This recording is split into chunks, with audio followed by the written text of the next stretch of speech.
Hello everyone. हम लोग आज कंटिन्यू करेंगे।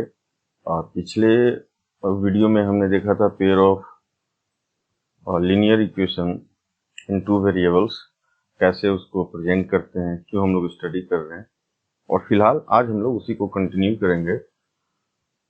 और यहाँ पर जो दो पेयर ऑफ लीनियर इक्वेशन है उसका ज्योमेट्रिकल रिप्रेजेंटेशन क्या है, सॉल्यूशन कब कब मिलते हैं, कितने सॉल्यूशन मिलते हैं, कोएफिशिएंट ऑफ जो वेरिएबल है उसके बीच रिलेशन होने पर कैसे हम लोग फाइंड आउट करेंगे कि ये इंटरसेक्ट करेगा। ये सारी जो चीजें है उसका हम लोग देखेंगे और बहुत आसान तरीके से देखेंगे। तो हम लोग स्टार्ट करते हैं यहाँ पर। फिलहाल यहाँ पर जो सपोज हम लोग एक केस में लेते हैं कि अपने पास दो इक्वेशन है। एक मान लिया 2x plus y minus 4 equal to 0 और दूसरा है 4x plus 2y minus 8 equal to 0। ये दो अपने पास इक्वेशन है। तो इसे अगर हम लोग ग्राफिकल रिप्रेजेंट करना चाहें तो कैसे करेंगे, ये आपको बेहतर पता है कि हम लोग बेसिकली इसका जो कोऑर्डिनेट है एक्स वाई का निकालने की कोशिश करेंगे। चलो हम लोग निकालते हैं।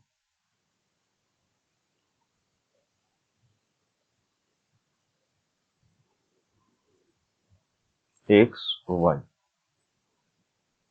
एक्स 0, वाई क्या आ गया अपना 4, वाई अगर 0 करते हैं एक्स क्या आ गया 2। उसी तरह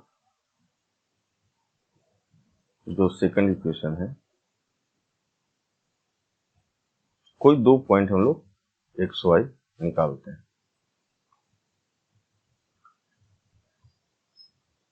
x equal to 0, y equal to 4, x equal to 2, y equal to 0। तो हमें पता चल गया कि ये जो लीनियर इक्वेशन है, सपोज हम लोग इसको 1 बोलते हैं। ये हमारा लीनियर इक्वेशन कुछ 1 है, वहाँ स्पेस नहीं है इसलिए मैं यहाँ पर लिख रहा हूँ, ये 2 है। Okay, 1 and 2। अब इसको हम लोग एक कोऑर्डिनेट प्लेन पर ड्रॉ करने की कोशिश करते हैं और देखते हैं कि किस तरीके से ये दिखता है।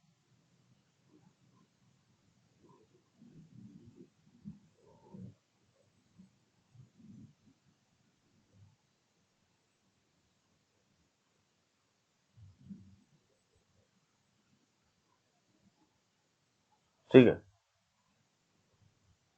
ये हमारा ओरिजिन हुआ और सपोज 1 2 3 4 ये एक्स एक्सिस है, दिस इज वाई एक्सिस, ये x dash minus x axis minus y axis. 1 2 3 4 कुछ ऐसा है।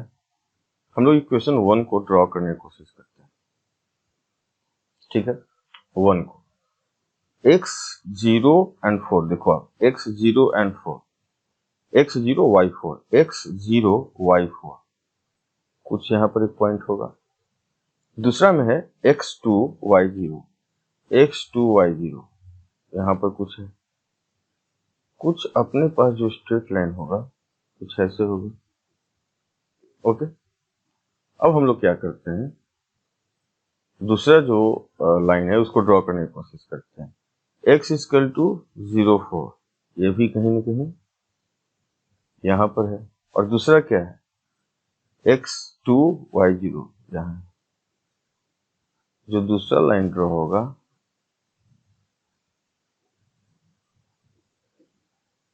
यहाँ पर आपको क्या देखने को मिल रहा है, आपको एक चीज यहाँ देखने को मिल रहा है कि दोनों लाइन कोइंसाइड कर रहे हैं, कोइंसिडेंट है, बिल्कुल सेम टू सेम है। ये दिख रहा है आपको।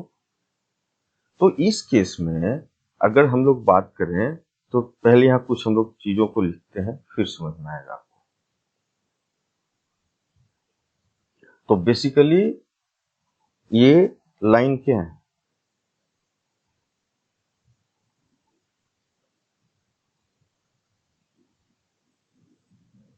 कोइंसिडेंट लाइंस है। अगर हम लोग बात करें कि इसके सॉल्यूशन क्या होंगे, अगर हम लोग बात करें कि इसके सॉल्यूशन क्या होंगे, तो जो भी एक्स वाई कोऑर्डिनेट होगा, जो 1 पर जो लाई करेगा या उसे जो सेटिस्फाई कर रहा है वो 2 को भी करेगा, क्योंकि इस पर जो भी पॉइंट आएंगे, सपोज 1 पर एक्स का कोई ऐसा वैल्यू लो, वाई का ऐसा वैल्यू जो सेटिस्फाई कर रहा है 1 को, वो भी सेटिस्फाई करेगा 2 को भी, क्योंकि सेम ही लाइन है। तो यहां पर हमारे पास क्या आ गया,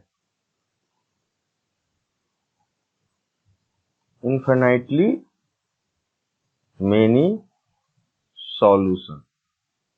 सॉल्यूशन से क्या होंगे, बहुत सारे होंगे, और इसे हम लोग बोलते हैं डिपेंडेंट कंसिस्टेंट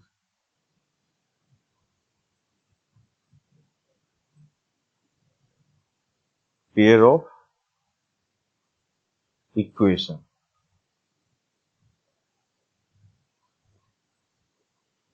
ये 3 चीज यहां से दिख गया। तो ग्राफिकल भी हमने देखा। अब थोड़ा सा हम लोग पीछे की तरफ जाते हैं। अब ये इक्वेशन को देखो, आप कहीं ना कहीं इस इक्वेशन को देखो, तो 2x plus y minus 4 equal to 0 first equation है। सेकंड इक्वेशन है 4x प्लस 2y माइनस 8। अगर 2 आप कॉमन ले लेते हो तो क्या है, 2x plus y minus 4 equal to 0। तो कहीं ना कहीं somehow indirect second equation first equation है, उसको एक कांस्टेंट से मल्टीप्लाई किया, यानी कि किसी न किसी एंगल से आप देखोगे इसको ऐसे करके तो क्या है, ये दोनों सेम इक्वेशन दिख रहे हैं, ये 1 की तरह दिख रहे हैं ना। तो कोइंसिडेंस जो लाइंस होते हैं एक तरीके से सेम ही लाइन होता है, वो आपको मैथमेटिकली भी दिख गया। तो यहां पर हमने भी क्या सीखा कि सॉल्यूशन क्या होगा, बहुत सारे सॉल्यूशन होंगे, एक्स वाई का जो भी वैल्यू लेंगे 1 पे भी होगा 2 पे भी होगा, यानी इसके सॉल्यूशन काफी होंगे। अब थोड़ा सा हम लोग इसको और नजदीक से देखने का कोशिश करते हैं। इसमें आप क्या देखोगे कि अगर मैं आपसे बात बोलूं कि इक्वेशन 1 और 2 ले लूं, एक्स का कोफिशिएंट क्या है आप देखना, तो आपको एक और रिजल्ट मिलेगा। एक्स का कोफिशिएंट 2 फर्स्ट इक्वेशन के लिए 2 है ना, सेकंड इक्वेशन के लिए 4 है, हमने रेशियो लिया। y का कोफिशिएंट 1 है फर्स्ट के लिए, सेकंड के लिए 2 है, आपको दिखा। और यहां से अगर मैं कांस्टेंट जो है वो क्या है वैल्यू, -4 -8। देखो तो ये सारे के सारे बराबर हैं, कहीं कहीं दिख रहा है आपको। तो जब भी कोइंसिडेंट लाइंस होते हैं उनका कोफिशिएंट का रेशियो सब बराबर होता है। तो इसको हम लोग देखो एक स्टैंडर्ड फॉर्म में क्या लिख सकते हैं कि a1x plus b1y plus c1 equal to 0 एक कोई लाइन है, a2x b2y प्लस c2 यह भी एक स्ट्रेट लाइन है ना। इसमें अगर ये दोनों लाइन कोइंसिडेंट लाइन हुआ if these two lines are coincident।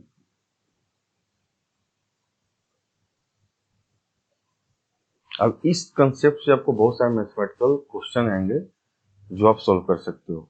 तो हमारा कंडीशन क्या अभी आपने देखा प्रैक्टिकली, तो हम लोग यहाँ पर बोलेंगे कि जब ऐसी बात है तो a1 upon a2 coefficient of x का रेशियो, कोफिशिएंट ऑफ y का रेशियो, कांस्टेंट का रेशियो इक्वल होगा। यानी कभी भी दो इक्वेशन में टू वेरिएबल जो आपको लाइन दिया गया है उस इक्वेशन में इस तरह के रेशियो दिखे और ये बराबर है, तो ये दोनों सेम ही लाइन है, कहीं ना कहीं कोइंसिडेंट लाइन है, और इसके सॉल्यूशन इनफाइनाइट होंगे। क्या होंगे, अभी हमने देखा था ना, इनफाइनाइट सॉल्यूशन होगा। इनफाइनाइट सॉल्यूशन मतलब सेम लाइन है, सेम लाइन का मतलब इसके कोफिशिएंट का रेशियो इक्वल है। एक चीज समझ में आया आपको। और यहाँ से मैथमेटिकल भी आपने देखा कि कहीं ना कहीं तो वही लाइन ही है। अब हम लोग थोड़ा सा और मूव करते हैं।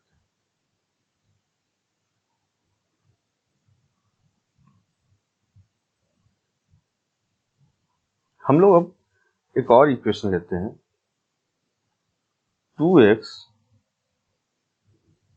Plus y minus 4 equal to 0, and second लेते हैं 4x plus 2y minus 16 equal to 0। ये हमारा इक्वेशन 1 है, ये इक्वेशन 2 है।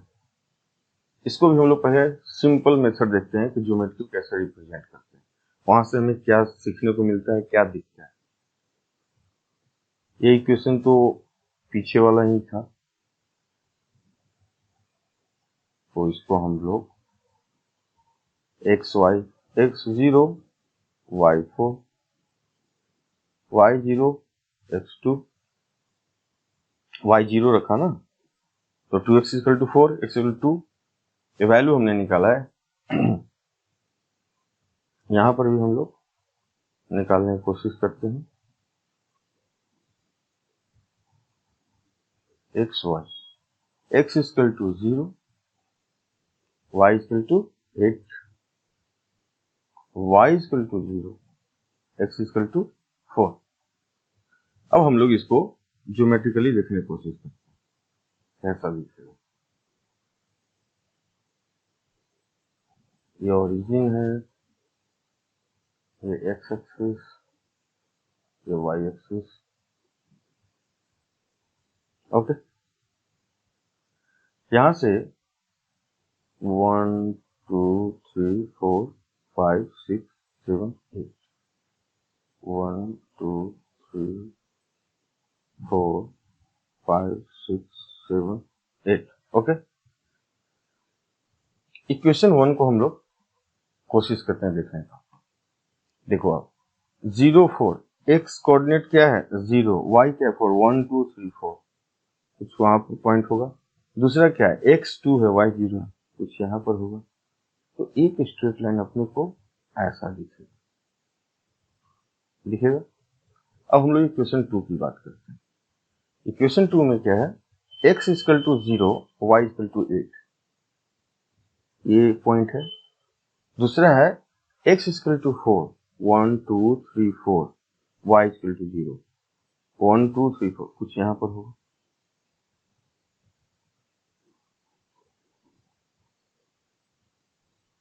अभी ये डिस्टॉर्टेड दिख रहा है, आप ग्राफ पेपर लेना, उस पर आप ऐसे ड्रॉ करना, ये दोनों लाइन, ये लाइन हमारा क्या हो गया, ये लाइन सेकंड है एंड दिस इज फर्स्ट, है ना। जब आप ऐसे करोगे ड्रॉ, तो दोनों ही लाइन क्या है, पैरेलल है। क्या है, पैरेलल आपको मिलेगा। क्या मिलेगा, पैरेलल।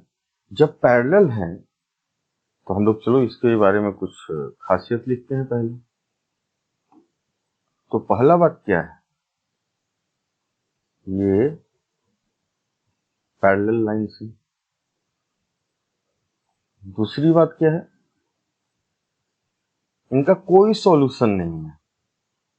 देखो तो कोई भी इस सपोज 1 जो लाइन है, इस पर कोई भी पॉइंट कोऑर्डिनेट ले लो आप एक्स वाई, वो सेटिस्फाई नहीं करेगा सेकंड को, करेगा कभी नहीं, क्योंकि ये दोनों लाइन बिल्कुल अलग अलग है। कहीं मीट करता है, इंटरसेक्ट करता है, एक दूसरे के ऊपर होता, तो आप बोलते भी, तो आप देखो तो ये दोनों का सोल्व करने पर आपको कुछ सॉल्यूशन नहीं मिलेगा। ज्योमेट्रिकल भी आपको दिखना चाहिए, मेरी बात सुन लो। सपोज मैंने यहाँ से कोई एक पॉइंट ले लिया यहाँ, तो इस पर सेटिस्फाई करेगा, लेकिन ये पॉइंट तो यहाँ है नहीं, इसको कैसे सेटिस्फाई करेगा, तो नो सॉल्यूशन। इसको हम लोग बोलते हैं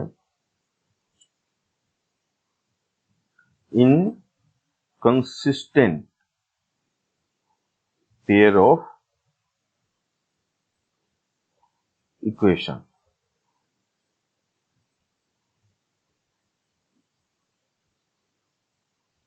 ये ऐसे जो लाइन है उसको क्या बोलते हैं, इनकंसिस्टेंट पेयर ऑफ इक्वेशन। तो यहां हम लोग क्या देखें, पैरेलल लाइन है, पैरेलल लाइन कोई सॉल्यूशन के नहीं होंगे, यानी कॉमन सॉल्यूशन की बात करें, कोई ऐसा पॉइंट नहीं है, कोऑर्डिनेट नहीं है तो दोनों को सेटिस्फाई करे एक सिंगल पॉइंट, कोई सॉल्यूशन नहीं है। अब यहाँ पर हम लोग फिर से एक चीज को देखते हैं। क्या देखते हैं? आप देखो यहाँ पर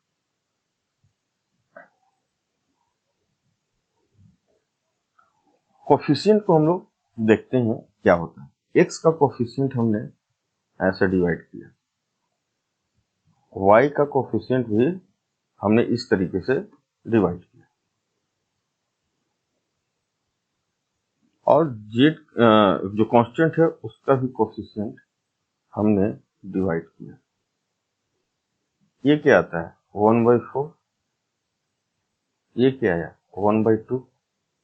तो देखो, तो 1/2 equal to 1/2 not equal to 1/4। So x का कोफिशिएंट का रेशियो वाई के कोफिशिएंट का जो रेशियो उसके बराबर है, लेकिन जो कांस्टेंट का रेशियो जो है उसके बराबर नहीं है। तो हम लोग इसको जनरल फॉर्म में क्या लिख सकते हैं कि अगर कोई हमारे पास इक्वेशन दिया हुआ a1x plus b1y plus c1 equal to 0, a2x plus b2y plus c2 equal to 0, अगर ये दोनों लाइन पैरेलल हो, if these two lines are parallel या inconsistent, या बोले कि नो सॉल्यूशन, एक ही बात है। इस केस में a1 by a2 equal to b1 by b2 but not equal to c1 by c2। अगर ये कोफिशिएंट का रेशियो इस तरीके से फॉलो कर रहा है तो हम लोग क्या बोलेंगे? These lines are parallel inconsistent, इनका कोई भी सॉल्यूशन नहीं है। ये आपको समझ में आया? होपफुली आपको समझ में आया होगा। तो हम लोग अभी तक हमने क्या कवर किया? कोइंसिडेंट लाइन, एक लाइन दूसरे लाइन पर। हमने पिछले क्लास में क्या पढ़ा था? लाइन, दो जो पेयर ऑफ लाइंस हैं तीन तरीके से ही एक्ट कर सकते हैं। चाहे तो वो कोइंसिडेंट हो जाए, एक दूसरे के ऊपर लाई कर जाए, सेम ही लाइन हो, या वो पैरेलल हो, एक प्लेन की बात करें जिसमें दो लाइन है, या इंटरसेक्ट करे। तो दो लाइन तो हमने अभी देख लिया। एक हम लोगों ने क्या देखा कि कोइंसिडेंट है, दूसरा क्या देखा? पैरेलल है। अब हम लोग देखने की कोशिश करते हैं कि ऐसा लाइन जो इंटरसेक्ट करे। ठीक है, तो हम लोग एक लाइन देते हैं 2x plus y minus 4 equal to 0 and x plus y minus 2 equal to 0।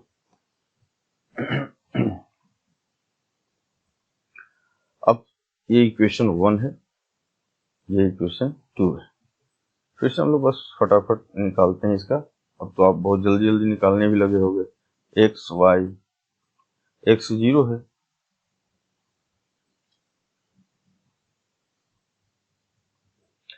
तो यहाँ पर हमने कोऑर्डिनेट निकाला एक्स वाई का दोनों इक्वेशन के लिए।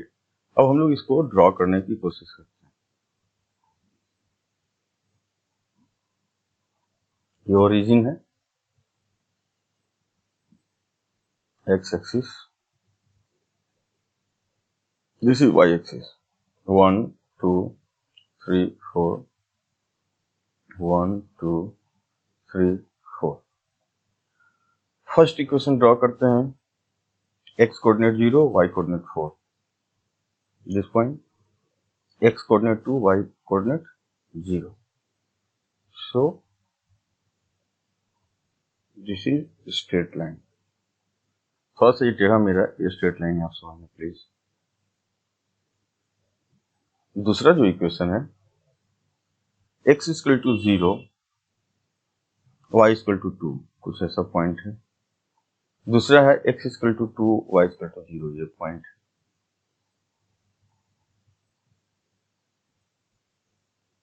ये हमारा सेकंड इक्वेशन है। अब यहां से आपको देख के क्या लगा कि ये दोनों लाइन इंटरसेक्ट कर रहा है एक दूसरे को। क्या कर रहा है? इंटरसेक्ट कर रहा है। ये लाइन एक दूसरे को इंटरसेक्ट कर रहा है।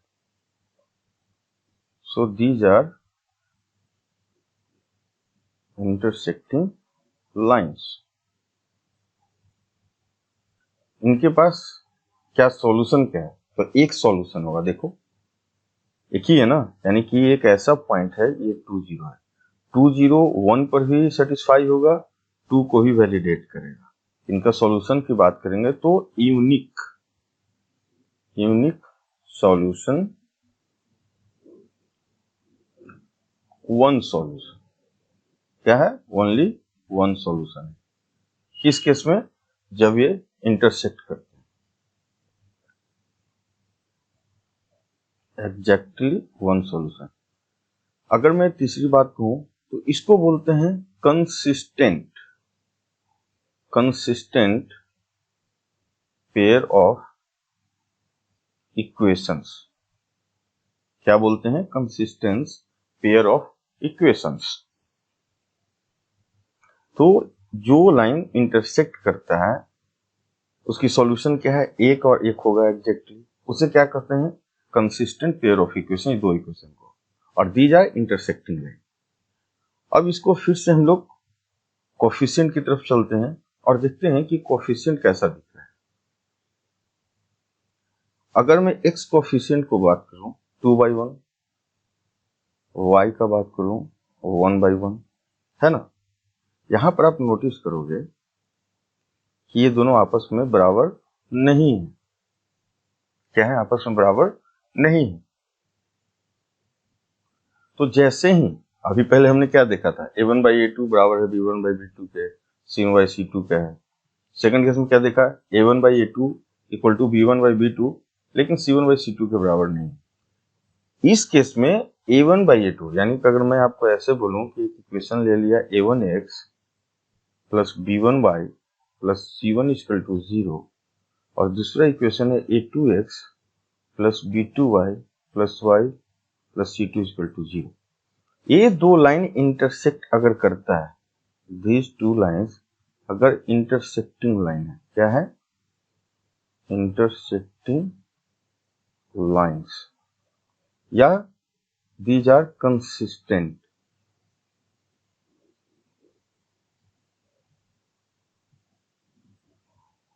कंसिस्टेंट पेयर ऑफ इक्वेशन, कुछ भी ऐसा अगर बात कहा गया है तो हम लोग इस चीज को चेक करेंगे, a1/a2 and b1/b2। X y की कोफिशिएंट अगर ये इक्वल नहीं है तो हम लोग बोलेंगे कि ये दो लाइन आपस में इंटरसेक्ट करेंगे, इनके एक यूनिक सॉल्यूशन मिलेगा ही मिलेगा। तो अगर कभी मैथ में इस ऐसा है कि दो लाइन दे दिया गया, आपको बोला कि ये इंटरसेक्टिंग है, इंटरसेक्ट कर रहे हैं, तो अब बताइए रिलेशन क्या होगा एक्स वाई कोफिशिएंट का। तो आप सिंपल से ऐसे हो, या इसको बहुत डिफरेंट तरीके से रोटेट करके आपको क्वेश्चन पूछा जा सकता है। तो आपने इन सभी को थोड़ा सा हम लोग अगर एक जगह समराइज करके लिख दें तो क्या लिख सकते हैं कि अगर लाइन ऐसा है, यानी कि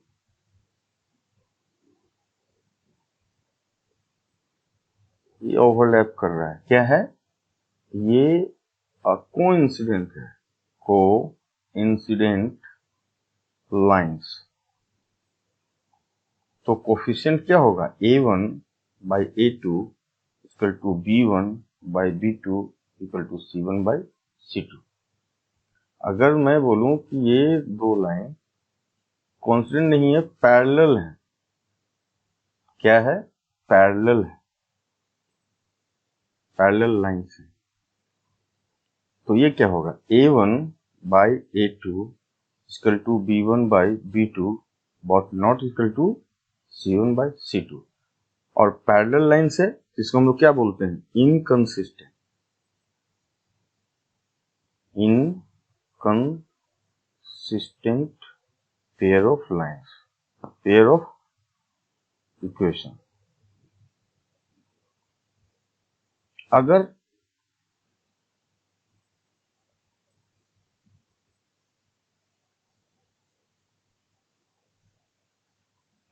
पेयर ऑफ इक्वेशन जो है इंटरसेक्ट कर रहा है, यानी कि एक सॉल्यूशन कहीं ना कहीं है, इंटरसेक्टिंग लाइन, इंटरसेक्टिंग लाइंस, इसका मतलब consistent pair of equation, linear equation. तो इस केस में क्या होता है कि a1 by a2 not equal to b1 by b2। एक समराइज फॉर्म में आपको ऐसे दी गया, और इसी के अराउंड अगर इस बात का सबसे बड़ी बात यह समझना कि आया कैसे। तो आपने देखा ना, हमने उसको ज्योमेट्रिकल भी देखा, फिर कोशिश किया कि कोफिशिएंट का रेशियो जो मैथमेटिकल न्यूमेरिकल जो वैल्यू दिया होता 2, 4, 6 जो भी, वहां से मैच किया, फिर हम लोग एक कंक्लूजन है कि इन जनरलाइज इस तरीके से होता है। ठीक है,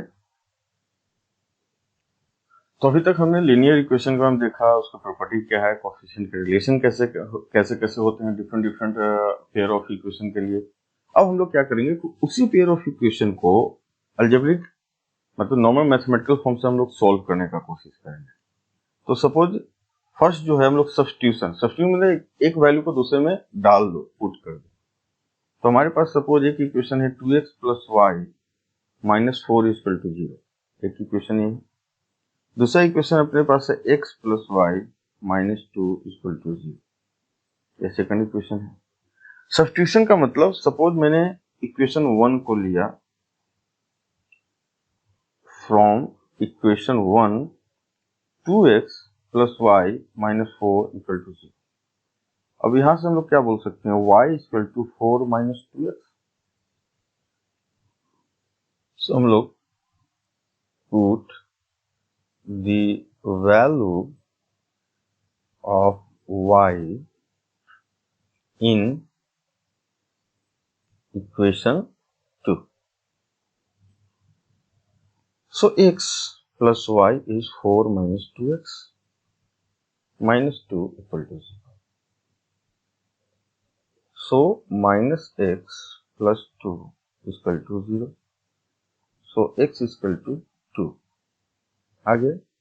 अब x is equal to 2 आया, तो put x is equal to 2 in equation second, 2 plus y minus 2 is equal to 0. So y is equal to 0. तो इस तरह सब्स्टिट्यूट किया हम लोगों ने, एक वैल्यू को दूसरे इक्वेशन में सब्स्टिट्यूट किया, उससे हम लोग सॉल्यूशन निकाले। अब देखो अभी तक हमने जो पढ़ा था उसका भी यहाँ कितना इंपॉर्टेंस है। अब यहाँ देखने के बाद भी आप बता सकते हो कि इसका सॉल्यूशन होगा कि नहीं। अब देखो इसका कोफिशिएंट क्या है 2 and 1, क्या है 2 1, सो 2 by 1, यहाँ क्या है 1 by 1, देखो नॉट इक्वल टू है ना, यानी a1 by a2 not equal to b1 by b2। इसका मतलब इसका यूनिक सॉल्यूशन मिलेगा, इंटरसेक्ट कर रहा है, तो यहां से भी आपको पता चल सकता है। ठीक है, दूसरा जो मेथड है एलिमिनेशन, एलिमिनेट करके, यानी कुछ ऐसा मल्टीप्लाई करेंगे हम लोग, जैसे सपोज अपने पास है 2x प्लस 5 इक्वल टू 40, और दूसरा है x plus 3y equal to 30, मान लो ऐसा। इक्वेशन 1 है एंड इक्वेशन 2 है। अब देखो यदि मैं इक्वेशन 1 में 1 से मल्टीप्लाई कर दूं, इसमें 2 से मल्टीप्लाई कर दूं, फर्क तो नहीं पड़ेगा। अब देखो क्या हो गया, 1 से मल्टीप्लाई किया तो 2x प्लस 5 इक्वल टू 40, 2 से मल्टीप्लाई किया तो क्या हो गया, सॉरी 5y है, सॉरी 5y 3, तो क्या हो गया 6y इक्वल टू 60, माइनस किया, कैंसिल आउट, माइनस किया तो क्या आ गया माइनस y, माइनस किया यहाँ पर क्या आ गया -20। सो हमारा y इक्वल टू 20। ठीक है, x निकालना है, put value of y equal to 20 in second equation, in equation second. देखो x plus y 3 into 20 equal to 30, so x equal to 60, so this is -40। आ गया? इस तरीके से एलिमिनेट कर सकते हैं। सॉरी, x इक्वल टू 40 नहीं, -30, x इक्वल टू -30, मिस्टेक हुआ, 30 - 60, सो -30। ओके, सो अभी हम लोगों ने जो यूज किया था एलिमिनेशन, कुछ मल्टीप्लाई किया ताकि कॉमन वो हो जाए x का कोफिशिएंट या y का, फिर उसको हम लोग सब्सट्रैक्ट किया। तो इसी तरह हम लोग देखेंगे कि अगर कोई स्टैंडर्ड फॉर्म लेते हैं दो पेयर ऑफ लीनियर इक्वेशन का, तो सपोज हमने लिया है एक equation a1x plus b1y plus c1 equal to 0, और दूसरा हम लोग लिए a2x plus b2y plus c2 equal to 0। आपको पता है इसका कंडीशन जो है कि a1 square plus b1 square not equal to 0, ठीक है ना।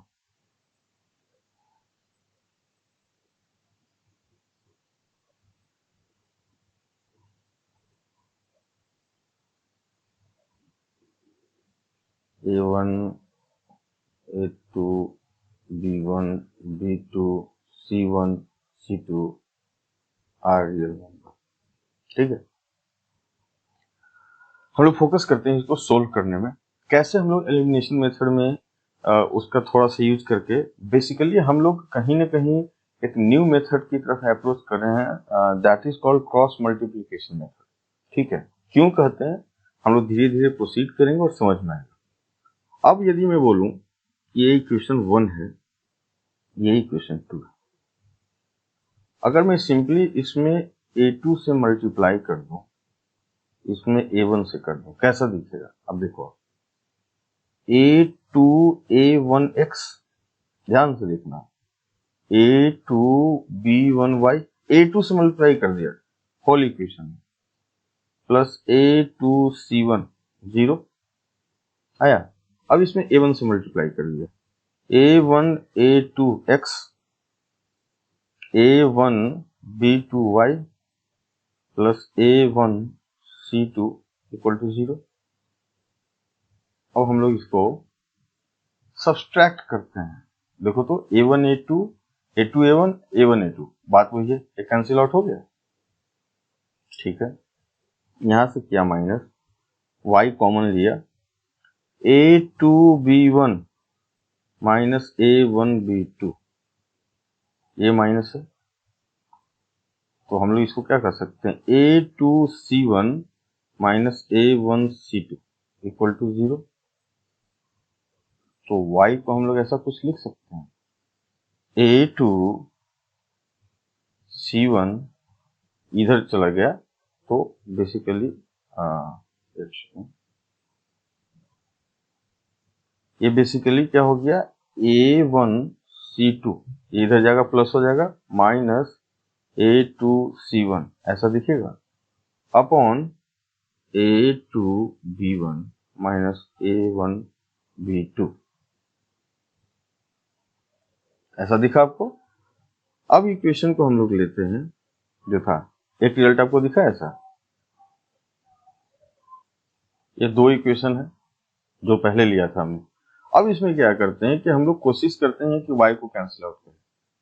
तो इसमें अगर मैं b2 से मल्टीप्लाई कर दूं इसमें b1 से, तो कैसा दिखेगा, b2 a1x plus b2 b1y plus b2 c1, इसमें b1 से मल्टीप्लाई करते हैं, b1 a2x plus b1 b2y plus b1 c2 equal to 0। अब देखो हम लोग इसको, अब यहां से ये दोनों कैंसिल आउट हो गया, x कॉमन लेते हैं हम लोग, तो क्या होगा, b2 a1 minus b1 a2 plus b2 c1 minus b1 c2 equal to 0 आया। सो x करेंगे तो माइनस ये हो जाएगा प्लस में, तो b1 c2 minus B2C1 upon B2A1 minus B1A2। तो हमें यहां पर क्या किया कि अब AXY हमारे पास आ गया सॉल्यूशन। तो इस तरीके से हमें दो XY कोऑर्डिनेट निकाल दिए, XY का सॉल्यूशन निकल गया किस किस फॉर्म में। ठीक है, अब यहाँ पर कुछ हम लोग बहुत ही इंपॉर्टेंट रिजल्ट देखेंगे। तो y को हमने ऐसे निकाला था, अब देखो यहाँ पे y को हम लोग ऐसा लिख सकते हैं क्या, माइनस दोनों में कॉमन ले लें तो A1B2 माइनस A2B1, यहां भी हो गया तो क्या हो गया A2C1 माइनस A1C2, ऐसा आ गया कुछ। अब इस रिजल्ट को हम लोग कॉपी करके लिखते हैं। सो यहां पर हम लोगों ने x एंड y का वैल्यू निकाला। सो बेसिकली यहाँ पे इक्वेशन क्या दिया हुआ है, ये दो इक्वेशन दिए हुए हैं। ओके,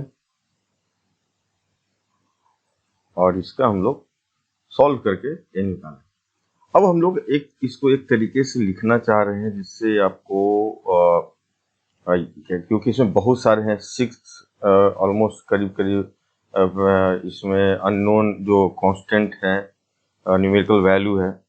तो हम लोग ऐसा करते हैं कि ऐसा कुछ लिखते हैं कि x upon B1C2 minus B2C1 equal to minus y upon A1C2 minus A2C1 equal to 1 upon A1B2 minus A2B1। अभी आपको समझ में आ जाएगा कि मैं ऐसा क्यों लिख रहा हूँ, समझने की बात है। ठीक है, अब आप देखो, अगर थोड़ा सा आप यहाँ पर नोटिस करने की कोशिश करो तो x का वैल्यू क्या होगा, 1 अपॉन है, यहां से चला गया तो B1C2 माइनस B2C1, देखो x का वैल्यू है। y की वैल्यू करें तो क्या हो जाएगा, या माइनस प्लस में हो जाएगा तो A2C1 minus A1C2 upon A1B2, देखो x y का वैल्यू आएगा। तो इस तरीके से हम लोग रिलेशन लिख सकते हैं। अब है कि इसको माइंड में कैसे रखा जाए, इन तरीके से अगर चाहते हो आप नोटिस करो कि ध्यान से आप देखो, अगर x की वैल्यू निकालेंगे सपोज, तो आप क्या करो कि A1 को छोड़ देना है, यहां से देखो B1 हमेशा ये इस तरीके से, यानी कि B1C1 B2C2 ऐसे मल्टीप्लाई करना है, ऐसे मल्टीप्लाई करना है और माइनस करना है। तो देखो B1C2 माइनस B2C1, ठीक है। और जो कांस्टेंट का वैल्यू है किसके अपॉन होगा, तो C1 C2 जो कांस्टेंट है, ये दोनों में हम लोग को लेना, इसको छोड़ दी। तो बेसिकली क्या होगा, A1 B1 लिखने का तरीका देखना, A2 B2, फिर हम लोग क्या करेंगे, इसी तरह मल्टीप्लाई करेंगे, A1 B2 minus A2 B1, ठीक है। इस तरीके से लिखे, समझ में आया। अगर बात करें कि y का वैल्यू, तो y की वैल्यू क्या करें, देखो तो यहां से क्या लिखा जाएगा, A1 C1 A2 C2, मैंने क्या बोला, A1 C2 minus A1 C2 minus A2 C1 minus y, और कांस्टेंट के लिए तो सेम है as it is, A1 B1 A2 B2, ऐसे किया A1 B2 माइनस। तो यानी कि जिसकी वैल्यू निकालना है ना, इसी फॉर्म में लेफ्ट से राइट को मल्टीप्लाई करके ऊपर वाले से नीचे वाले से माइनस कर देना है। बस ध्यान रखना है x में पॉजिटिव होगा, y में निगेटिव रखना है। ये आपको दिख आ रहा है, समझ में आ गया। यानी कि हमारा जो है इसी तरह मल्टीप्लाई होगा। तो बेसिकली इसको ऐसे लिख दें, A1 B1 C1 A2 B2 C2। तो जब भी हम लोग क्या करेंगे, ऐसे मल्टीप्लाई इसमें माइनस, ऐसे मल्टीप्लाई इसमें माइनस, या यहां से डायरेक्ट बात होगा तो हम लोग क्या करेंगे,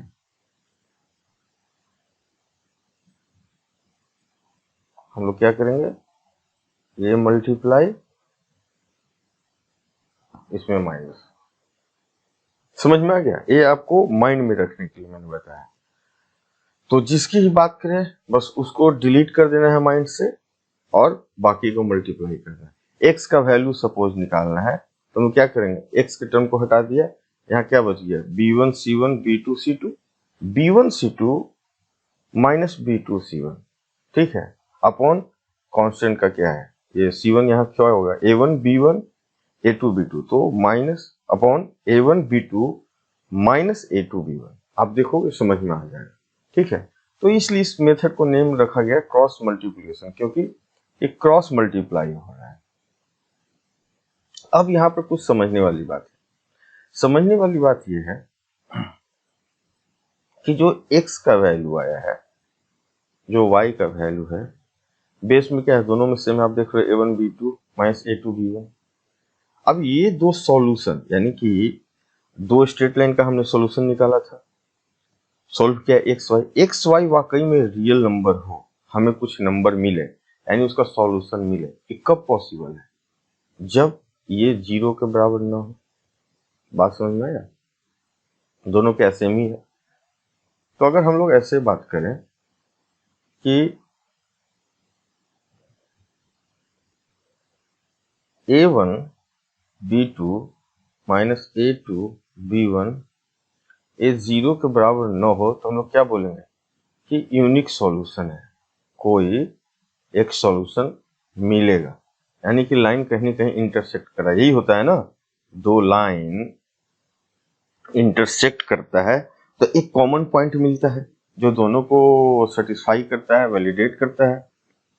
तो यहां से हमें पता चला कि एक्स वाई का जो वैल्यू हमने निकाला था, डिनोमिनेटर जो यहाँ पर है, आप देखो, आप जो डिनोमिनेटर है क्या है, a1 b2 minus a2 b1, यहाँ भी क्या है, a1 b2 minus a2 b1। ये अगर 0 हो जाएगा तो फिर तो ये कोई रियल नंबर आ नहीं रहा है आपके पास, समथिंग अपॉन 0, ठीक है। तो हमें कहीं ना कहीं ये वैलिडेट हो, एक रियल नंबर आए, इसके लिए क्या होना चाहिए, डिनोमिनेटर नॉट इक्वल टू 0। यानी कि आप ऐसा कर सकते हो कि a1 b2 not equal to a2 b1, या इसको आप ऐसे कर सकते हो कि a1 upon a2 not equal to b1 upon b2। अब आप नोटिस करना, ऐसा ही कुछ तो होता था ना, जब हम लोग कहते थे कि a1x plus b1y plus c1 equal to 0, a2x plus b2y plus c2 equal to 0। Unique solution कब मिलता था, जब x का कोफिशिएंट का रेशियो बराबर नहीं होता था y का। हमने पहले भी डिस्कस किया है, और यहाँ भी देखो आपको रिजल्ट से मिल रहा है, किसके लिए, यूनिक सॉल्यूशन। ओनली वन इसका एग्जैक्ट सॉल्यूशन होगा, एग्जैक्टली वन सॉल्यूशन, या इसको क्या बोलते हैं, consistent pair of lines, consistent pair of lines.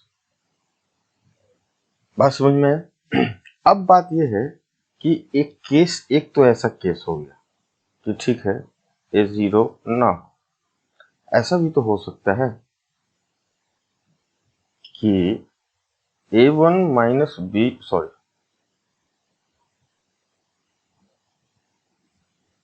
a1 b2 minus a2 b1 0 के बराबर हो, पॉसिबिलिटी है। तो इस केस में क्या होगा, a1 b2 equal to a2 b1, ठीक है। तो यहां से अगर ऐसे देखोगे तो आपको क्या होगा, a1 upon a2 equal to b1 by b2, यानी कि दो एक्स वाई का जो कोफिशिएंट है यहाँ पर बराबर आ रहा है। अब थोड़ा सा समझने वाली बात है कि अगर ये रेशियो है, इसको हम लोग सपोज करते हैं कि कोई वैल्यू क्या है, पॉसिबल है ना, ये कुछ भी हो सकता है, मुझे नहीं मालूम कि कोई कांस्टेंट है, ठीक है, 1 2 3 जो भी यहाँ आप क्या है मुझे नहीं मालूम कि कोई कांस्टेंट है। तो क्या आप ऐसा कर सकते हो कि A1 इक्वल टू के A2 and B1 equal to के B2 कह सकते हैं। अब ये जो वैल्यू है, अगर मैं यहाँ इक्वेशन इसको 1 बोल दूं और इसको 2 बोल दूं, अगर मैं इक्वेशन 1 में putting the value of A1 and B1 in equation 1 क्या दिखेगा? अब देखो तो वैल्यू पुट करोगे तो कहीं ना कहीं कुछ ऐसा दिखेगा, के A2 A1 है ना, x प्लस के B2 y plus C1 equal to 0। Equation 1 ऐसा दिखेगा। तो बेसिकली के अगर हम लोग कॉमन ले लें तो क्या हो गया, A2x plus B2y plus C1 equal to 0। और अपने पास सेकंड इक्वेशन क्या था, basically A2x plus B2y plus C2 equal to 0। अब देखो इस दोनों इक्वेशन में ये फैक्टर ऑलमोस्ट सेम हो चुका है। अब मेरी बात समझो, एक्स वाई का वैल्यू क्या ऐसा लें कि हमें पास सॉल्यूशन कुछ मिले एंड दोनों को जस्टिफाई करें। तो एक चांस है ऐसा कि यदि C1 को मैं बोल दूं कि ये C1 हमारा हो जाए के C2 के बराबर। एक केस ले रहा हूं, सपोज C1 का वैल्यू है जो के C2 के बराबर है, ऐसा किया तो आप इसको ऐसा लिख सकते हो क्या, के A2x प्लस B2y प्लस के C2 इक्वल टू 0। के कॉमन ले लिए तो हमारा बेसिकली क्या आ गया, A2x plus B2y plus C2 equal to 0। अब देखो जो सेकंड इक्वेशन है, जो फर्स्ट इक्वेशन चेंज किया, तो हमारे पास बात ध्यान से समझने की क्या है कि अगर A1 B2 minus A2 B1 0 है, यानी कि A1 B2 equal to A2 B1 है, यानी A1 by A2 equal to B1 by B2। अब यहां से एक चीज और आपको समझ में आ रहा है कि C1 को हमने क्या बोला, के C2, यानी C1 बाई C2 के बराबर है, यानी कहीं न कहीं C1 बाई C2 ऐसा है। जब ये परिस्थिति हो जाएगा, ये सिचुएशन आएगा, तो ये दोनों जो लाइन है एक्स और वाई के हर एक वैल्यू के लिए जस्टिफाई करेंगे। तो कहीं न कहीं ये सेम ही लाइन है। और ऐसा कब होता है, आपने नोटिस किया होगा, जब एक लाइन हो और दूसरा लाइन भी कोइंसिडेंट करता है, यानी कि एक्स वाई के हर एक वैल्यू के लिए, यानी कि को इंसिडेंट लाइन, यानी कि इनफाइनाइटली मेनी सॉल्यूशन। याद है ना, ये कब होता है, जो दोनों लाइन एक दूसरे पर लाई करता है। तो इस केस में कंडीशन क्या होगा, इस केस में कंडीशन ये होगा कि हमारा A1 upon A2 equal to B1 upon B2 equal to C1 upon C2। जब ये केस होता है तो उस केस में होता है। अब दूसरी बात आप ये बोल सकते हो कि सपोज ये C1 नॉट इक्वल टू के C2 है, C1 नॉट के C2 के बराबर है। तो जब ऐसी बात हो जाएगी तो इसमें आपको क्या लगता है चांसेस, इस केस में। अब इस इक्वेशन को आप देखो, ये सपोज मैंने के से डिवाइड कर दिया, कुछ भी डिवाइड किया, तो ये सपोज इक्वेशन हमारा थर्ड है। सपोज इसको मैंने के से डिवाइड किया, डिवाइड इक्वेशन थर्ड बाय के, ठीक है, के नॉट इक्वल टू 0, ठीक है ना। तो यहां से क्या होगा, A2x plus B2y plus C1, sorry third ये नहीं है, थर्ड बेसिकली ये इक्वेशन थर्ड है, यहां से this is the third equation suppose किया। So C1 upon K equal to 0।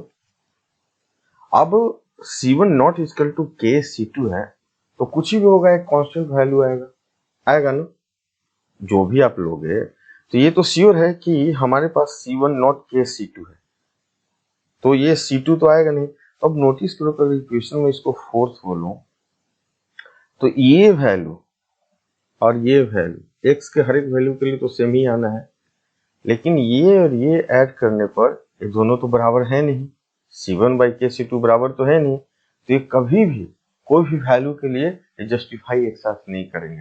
तभी तो हम लोग बोलते हैं, यानी कि क्या है, ये पैरेलल लाइंस है।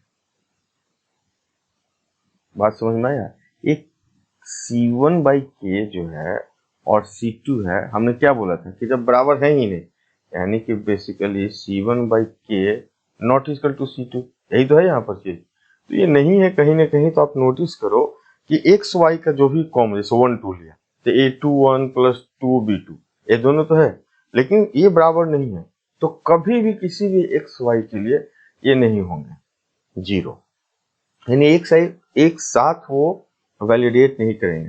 यानी ये क्या है, बेसिकली आपस में पैरेलल है, यानी कि नो सॉल्यूशन।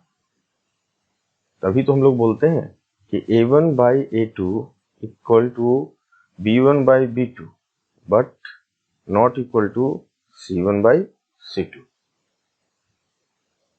तो इस केस में नो सॉल्यूशन होता है, यानी बेसिकली ये क्या है, एक पैरेलल लाइंस की तरह हो गया। तभी तो ये क्या है आपका, ये हो गया।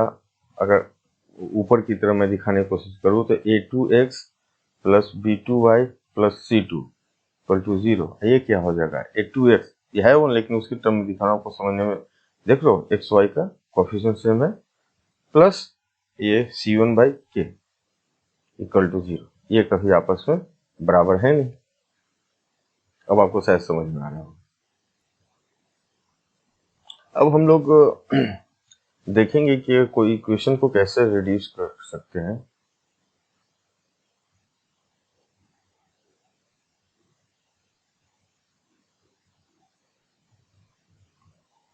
अब यहाँ पे एग्जांपल के लिए मैं सोल्व नहीं करूंगा, सपोज कोई दिया हुआ है कि 1 by x plus 1 by y equal to 9, यहाँ है 3 y x plus 2 y y equal to 5। अब थोड़ा सा कॉम्प्लिकेटेड लग रहा है। आप यहाँ पर क्या करोगे, 1 बाई एक्स को u मान लो एंड 1 बाई वाई को v मान लो। अब इक्वेशन क्या हो गया, u plus v equal to 9, यहाँ से क्या होगा 3u plus 2v equal to 5। अब तो आपको पता है सोल्व करना कैसे। उसी तरह अगर कोई आपको क्वेश्चन दिया हुआ है 1 by x minus 1 plus 2 upon y minus 2 equal to 3, 5 upon x minus 1 plus 3 upon y minus 2 equal to 4। Suppose कुछ नहीं, आप 1 अपॉन एक्स माइनस 1 को p मान लो, कुछ ही मान सकते हो, 1 अपॉन वाई माइनस 2 को q मान लो। तो यहाँ से क्या हो गया, p plus 2q equal to 3, 5p plus 3q equal to 4, ये दो हो गया। अब सोल्व करो, जो भी वैल्यू आएगा फिर p को इससे कंपेयर करो, सॉल्यूशन आएगा। मैंने एक बताया कि इस तरीके से अगर आपको मैथ्स में मिलता है फॉर्म, तो हम लोग इसको simply pair of linear equation जो है उस फॉर्म में लाकर और जो फिर हमने सीखा है उसको यूज कर सकते हैं। ओके।